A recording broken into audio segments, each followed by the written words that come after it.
Hello, what is up mga ma'am, sir, ma'am? Ako po si Ralph C. Fries, ang visual artist from Manila. And today, i-unbox natin yung DC The Dark Knight Trilogy Batman 1/9 scale model figure set from FunJoy. And ito yung sticker niya, ibig sabihin legit to, authentic, original. Hindi po ito fake, hindi KO, hindi bootleg. Maraming salamat Sir Eril Justin Baste of Laruanan for providing this action figure for unboxing, review, and customization. So yan, sa front of the box, you can see the shot of Batman, upper right, DC logo. Sa taas, the Dark Knight Trilogy logo na may gold color. Sa side naman, shot of the building na nasisira. Tapos you have the Batman logo in, parang siya embossed. Hindi. Mas glossy lang siya dun sa rest of the background. And then you have the Dark Knight Trilogy logo na parang metal or chrome na finish sa Photoshop. Dito naman gold na gradient, 1/9 scale model figure set. Sa likod, sa yung baba, ganun din, the Dark Knight Trilogy. Tapos sa likod, dito yung magandang features niya. You have the shot of the diorama. Ito yung maganda dito. Kasi meron tayong version 1. Ito yung version 1 natin. Pagko-compare natin yan mamaya. Ito yung version 1. Yan. Kasi dito yung sa version 1. Ito lang. Yan. Pag-compare na natin yung laman kaagad. Wala siyang diorama. Pero, pareho lahat ng accessories. Pati layout. Okay? Mamaya, i-compare natin. So, shot of Batman. Dun na nakatayo sa diorama. Batman tas accessories. Post A, post B. Ganda. Tapos meron pang stand. Okay? Tapos yung box niya, hard cardboard. And then, slide lang siya pataas. Hindi siya flaps. Tapos yan, high quality cardboard yung ginagamit nila dito to protect the figure. And then, dalawang tray yung ginagamit nila. First tray, dito yung action figure. Second tray naman, dito yung accessories. Okay, first things first, basahin natin yung manual for reference natin or guide kung paano i-assemble yung diorama dito sa Batman na action figure na to.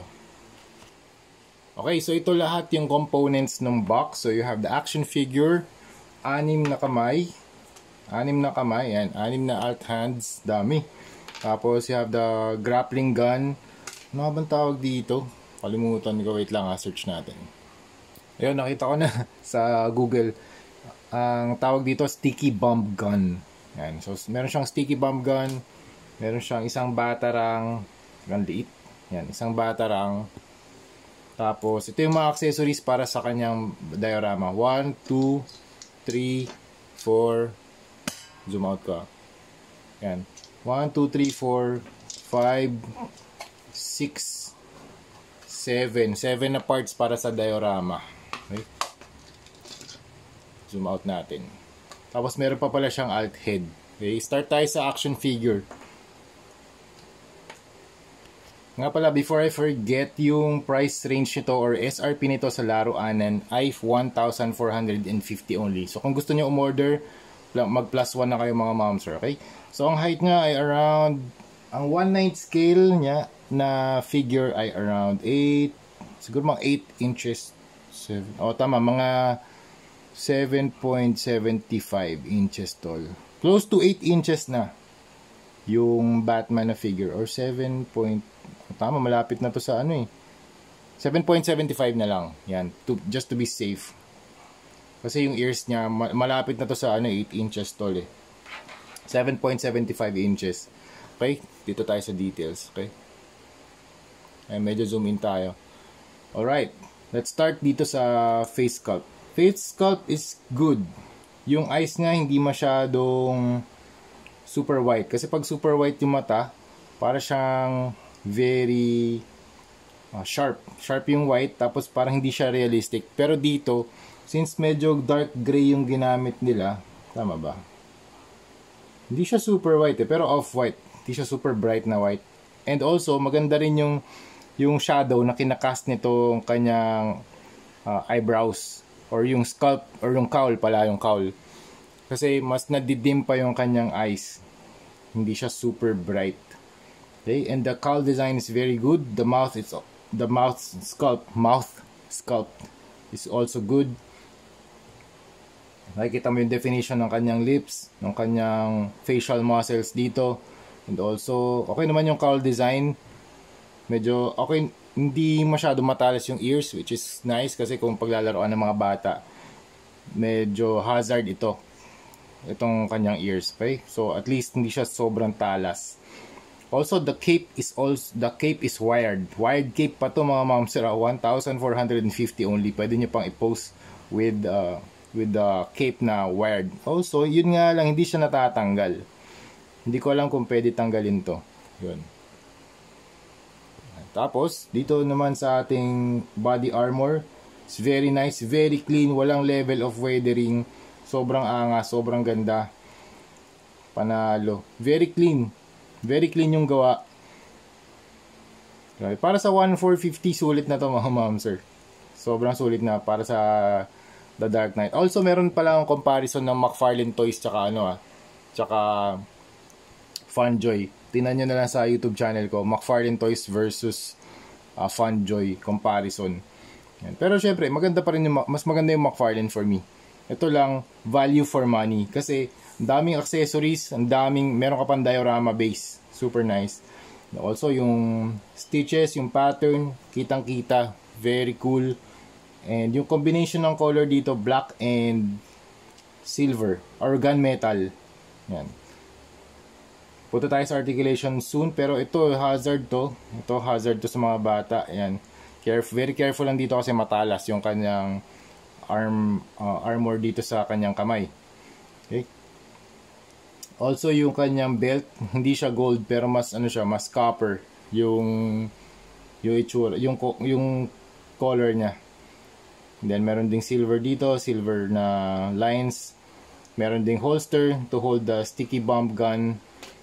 Also yung suit sa back, ang ganda nito. Gusto ko tong pattern na to or yung mold na to. Very clean and bulky. Tapos sa legs naman, maganda rin yung texture dito sa pagitan ng legs niya. Yan. Tapos dito rin, meron din dito ng texture. Hindi lang siya sobrang deep, pero at least meron din texture. Yung paa, ayan, meron din texture dito. May pattern din yung kanyang boots sa ilalim. At least, 'di ba? Kahit na hindi na makikita 'yan, meron pa rin silang detailing na ginawa sa ilalim ng footwear or ng foot armor. Ganda ng detailing dito sa sa kamay and dito sa chest area tsaka dito sa stomach area. Yun nga lang pag binend mo siya, meron kang makikitang gap dito. Yan, may gap pa rin. Hindi pa rin nila finix yan. Alam ko sa version 1 meron pa rin ganyan eh. Pero ang maganda rito sa version 2, meron kang diorama. Ito nga pala yung isang alt head niya. Yan. Medyo i-zoom in natin yan. Yan. Ay, kita ba? O yan, ganyan. So, para mas maganda tong nakalabas. Para mas okay ito. Itong nakalabas yung ngipin. Okay din naman, pero mas maganda for the mga flight poses or mga dynamic poses. Itong facial expression na to. Para siyang galit. Mas galit siya. Pero yung eyes, maganda. Okay naman yung face sculpt for me. For the money that you pay for this, grabe yung value na makukuha nyo rito. 1,450. Super, super nice. Alright, punta tayo sa articulation. Up, down, swivel, side to side. Oh, nice. Rotate, okay, 360. Yung kanyang kamay can move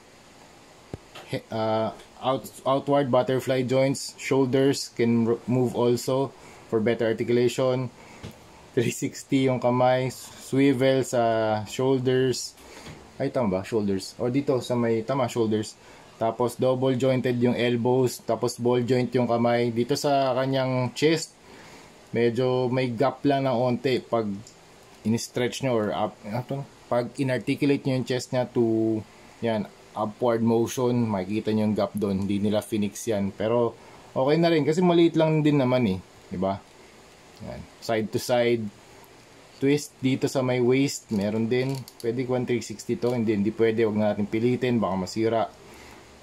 Sa belt, hindi siya natatanggal. Dito sa kanyang holster, ingat lang din. Hindi, alam ko dito natatanggal eh. Okay, wag na natin din tanggalin. Pero, pwede nyong ipasok dito yung kanyang sticky bump gun.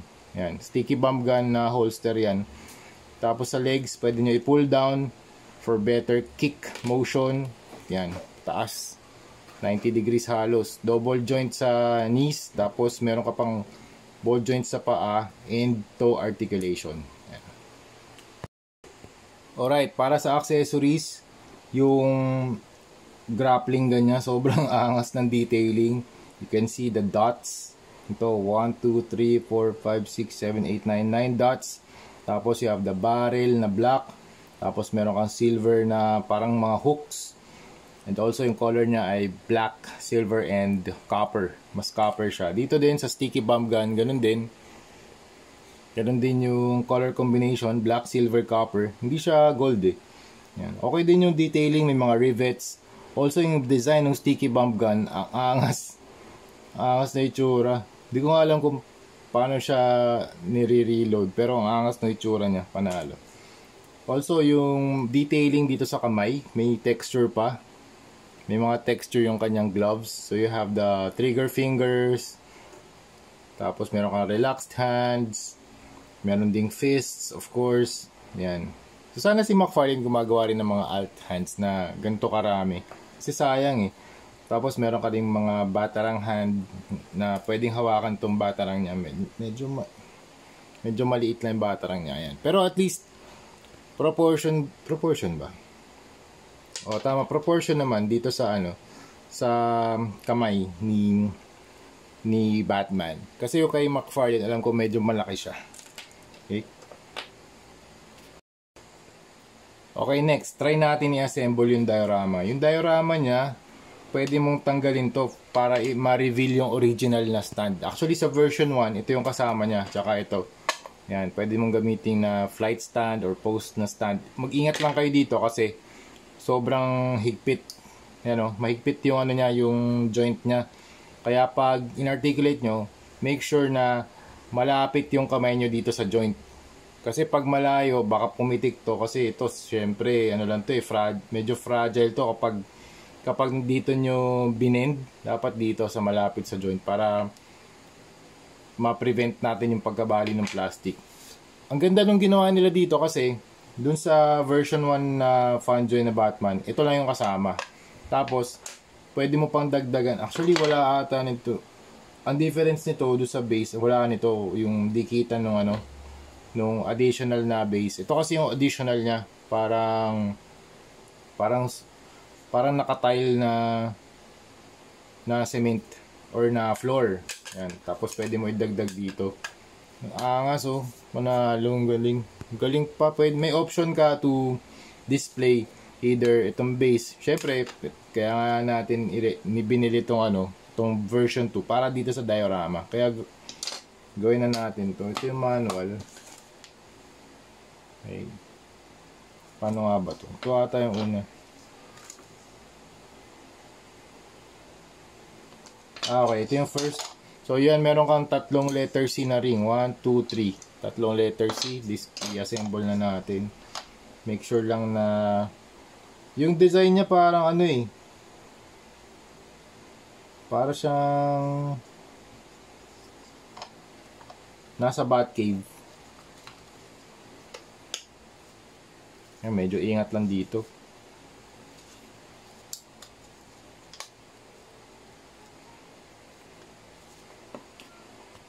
Yan, okay, nagawa na natin yung first part ng diorama. Medyo mahigpit lang yung mga pegs dito. Hindi ko alam kung paano ko tatanggalin yung mga pegs mamaya for this assembly. Pero, yun nga, medyo mahigpit siya. Kaya ingat lang kayo mga mamsera. Okay, first, tapos na. Tapos, itong parang circular na mga bats.